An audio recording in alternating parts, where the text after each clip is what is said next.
옛날 옛적 한국의 한 외딴 시골 마을에 금양리라는 곳이 있었습니다. 금양리는 이름과는 달리 어두운 역사를 가지고 있었는데 그 중심에는 고풍스러운 저택이 하나 있었습니다. 이 저택은 마을 사람들이 의군영 저택이라고 불렀고 그곳에는 수십 년 전 한 부유한 가문이 살고 있었습니다. 그러나 어느 날 그 가문은 흔적도 없이 사라져버렸고 이후 저택은 버려진 채 소문만이 무성하게 남았습니다. 흑운령 저택에 관한 소문은 끔찍했습니다. 가족이 사라진 원인은 밝혀지지 않았고 이후로 그 집을 찾은 이들은 온전히 살아 돌아온 적이 드물었습니다.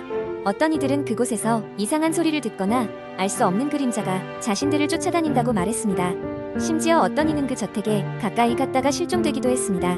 그 이후로 마을 사람들은 그 집에 가까이 가지 않게 되었고 특히 밤에는 그 주변을 엄격히 금하게 되었습니다. 시간은 흘러 수십 년이 지나고 한 도시 청년 그룹이 이익운영 저택을 방문하게 됩니다. 그들은 오래전부터 전해 내려오는 금양리의 전설에 흥미를 가지게 되었고 이곳에서 하룻밤을 보내기로 결심했습니다. 도시에서 온 이 청년들은 유쾌하고 장난기가 넘치는 사람들이었고 소문을 단지 낡은 미신이라고 여겼습니다. 첫째 날 밤 청년들은 저택에 도착하자마자 이곳저곳을 탐험했습니다. 녹슬어가는 낡은 샹들리에와 바닥에 쌓인 먼지 그리고 벽에 걸린 오래된 초상화들은 이 저택의 오래된 역사를 증명하는 듯했습니다. 밤이 깊어가며 청년들은 거실에 모여 옹기종기 앉아 각자의 모험담을 나누었습니다. 그때 갑자기 저택의 구석에서 쿵 하는 둔탁한 소리가 들렸습니다. 그들은 서로를 놀려대며 겁을 주려 했지만 소리는 점점 더 가까워지고 있었습니다.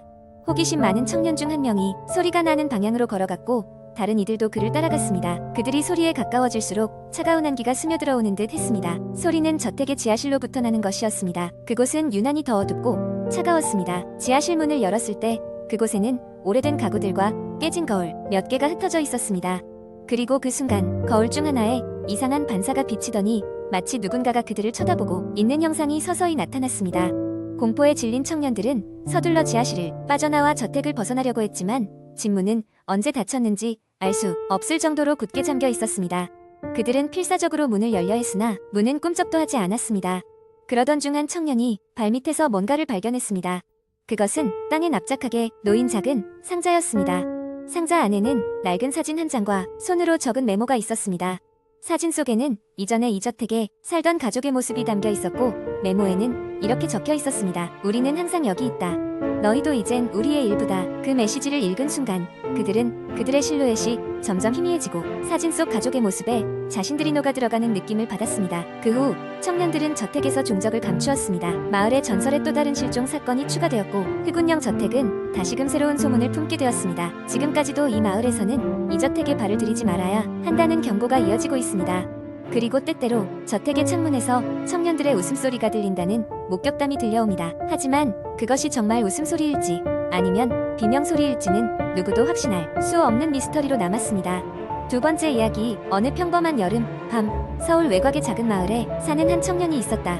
그의 이름은 민수였다. 민수는 평소와 다름없이 컴퓨터 앞에 앉아 인터넷 서핑을 하며 밤을 보내고 있었다. 그날 밤도 여느 때와 다르지 않게 인터넷 커뮤니티에서 공포 이야기를 찾아 읽고 있었다. 주변이 조용하고 야심한 시간이 되자 공포 이야기는 분위기를 더 무겁고 으스스하게 만들었다. 민수가 읽던 이야기는 마을 외곽의 오래된 폐가에 얽힌 괴담이었다. 이 집은 수십 년 동안 비어 있었고 동네 사람들 사이에서는 유령이 나오는 집으로 유명했다. 이야기의 내용에 따르면 그 집에 들어간 사람들은 모두 실종되거나 결코 외부로 나오지 못했다는 것이다. 그 곳은 귀신의 집으로 불리며 마을의 금기된 장소가 되었다. 이 집은 몇 번이고 철거가 시도되었으나 엉뚱한 사고로 인해 언제나 무산되었다는 이야기도 덧붙여 있었다. 그러나 호기심은 언제나 두려움을 이기는 법이다. 민수는 어렸을 때부터 괴담에 관심이 많았고 실제로 확인하고 싶은 욕망이 그를 사로잡았다. 그는 결국 친구 2명을 설득해 그 집을 방문해보기로 결정하게 된다. 다음 날 해가 막 저물기 시작할 무렵 민수와 그의 친구들은 손전등과 간단한 장비를 챙겨 출발했다. 마을을 넘어 길을 걷고 또 걸어 도착한 곳은 이야기 속의 그 집이었다. 철거되지 못한 오래된 집은 낡고 허물어져 있었지만 아직 그 자리에 우뚝 서 있었다. 대문을 넘자마자 그들을 맞이한 것은 삐걱거리는 나무 바닥과 곰팡이, 냄새, 그리고 마치 그들을 반기지 않는다는 듯한 적막함이었다. 민수는 기이한 느낌에 사로잡혔다. 그는 중얼거렸다. 다른 느낌이야. 무언가 여기에 있어. 서로를 의지하며 한 걸음집 안으로 진입했다. 거실에 들어서자 갑자기 차가운 바람이 불어왔다. 생명이 없는 공간을 지나가면서 그들은 점점 더 심한 불안을 느꼈다.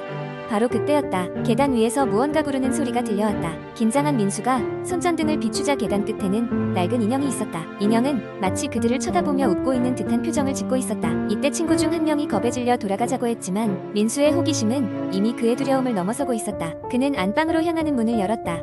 방 안은 다른 어떤 방보다 추웠고 벽에는 오래된 사진들이 걸려 있었다. 그 사진들에는 이 집에 살던 가족의 모습이 담겨 있었다.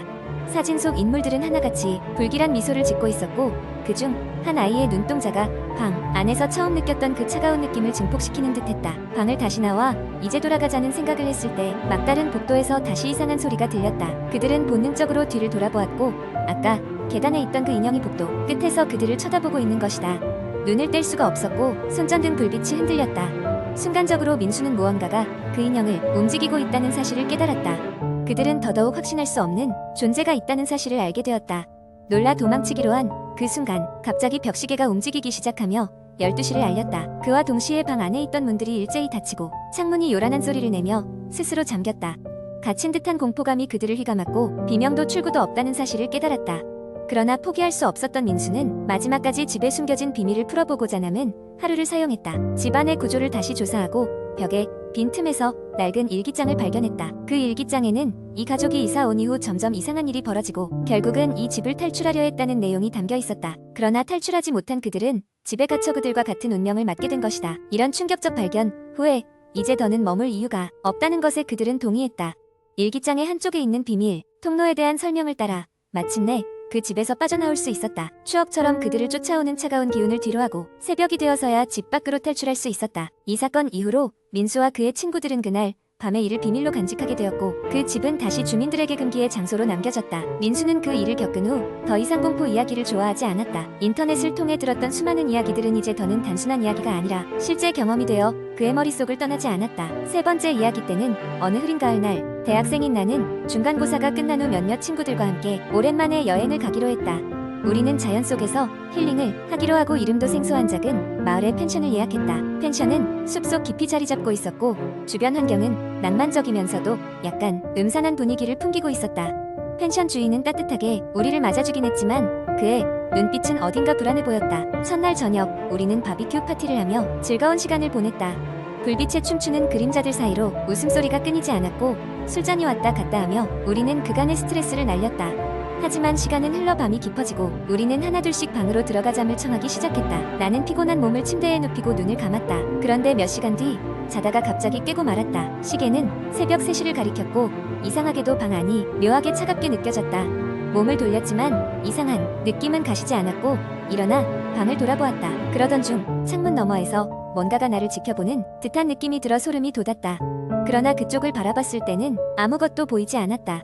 그 다음 날 아침 친구들과 아침 식사를 준비하며 자연스럽게 지난 밤에 대한 이야기가 나왔다. 그런데 나만이 아닌 친구들 중 2명도 비슷한 경험을 했다는 사실을 알게 되었다. 그들도 이상한 기운을 느끼고 잠에서 깼다고 했다. 우리는 사소한 우연일 거라며 웃어 넘기려 했지만 왠지 모를 찝찝함이 남아있었다. 그날 저녁 우리는 근처에 있는 작은 호수로 산책을 나갔다. 호수는 낮보다 밤에 더욱 아름다웠고 달빛이 수면에 비치는 모습은 정말 환상적이었다. 그러나 호숫가에 있던 우리는 멀지 않은 곳에서 들려오는 발소리에 모두 멈춰섰다.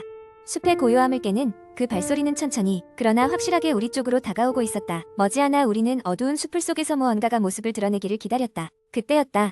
펜션 주인이 잔뜩 흥분한 모습으로 우리에게 달려왔다. 그의 얼굴은 흙과 땀으로 범벅이었고 그는 급하게 우리를 향해 말을 이었다. 여기 이곳은 밤이 되면 돌아다니지 않는 게 좋아요. 이상한 일이 자주 일어나니까. 그 말을 들은 우리는 더 이상 무언가 담아두지 않고 단숨에 펜션으로 돌아갔다. 이후 우리는 방에 불을 환히 켠 채 밤새도록 이야기를 나누기 시작했다. 사실 펜션에 오기 전 인터넷에서 이곳의 리뷰를 찾아봤지만 별다른 이상점은 보지 못했다. 그러나 주인의 반응과 우리의 경험이 더해지니 마음이 점점 무거워졌다. 셋째 밤 우리는 각자 멀지 않은 미래의 행사나 일정을 얘기하며 그 분위기를 잊으려 했다. 그러나 어느새 시계바늘은 다시 새벽 3시를 가리키고 있었고 그 순간 갑자기 펜션 전체에 전기가 나가버렸다. 암흑 속에서 우리는 서로를 부르며 가까스로 스마트폰 불빛을 켰다. 모든 것은 칠흑 같았고 우리는 서늘한 기운이 흐르는 것을 느꼈다. 그때 복도 끝에서 복잡한 속삭임이 들려왔다. 누군가 아니라 무언가가 잡음처럼 여러 목소리로 우리를 부르며 접근해오는 듯했다. 우리는 공포에 질려 방으로 돌아가 문을 걸고 덜덜 떨기 시작했다. 잠시 뒤 문이 천천히 열린 느낌에 다시 마음이 철렁 내려앉았다. 다행인지 불행인지 아무것도 보이지 않았지만 우리는 더 이상 견딜 수 없었다. 결국 우리는 어둠 속에서 모든 짐을 챙겼고 새벽에 빛이 조금씩 비추는 것을 보자마자 펜션을 빠져나왔다. 그 경험 이후로 우리는 그 마을을 다시 찾지 않았다. 그리고 시간이 훌쩍 지난 지금도 가끔 그날의 이상한 기운을 떠올리면 소름이 돋곤 한다. 여전히 펜션에서 있었던 그 일들이 무엇 때문인지, 그곳은 정말로 무엇이 있었는지 알지 못한 채로 말이다.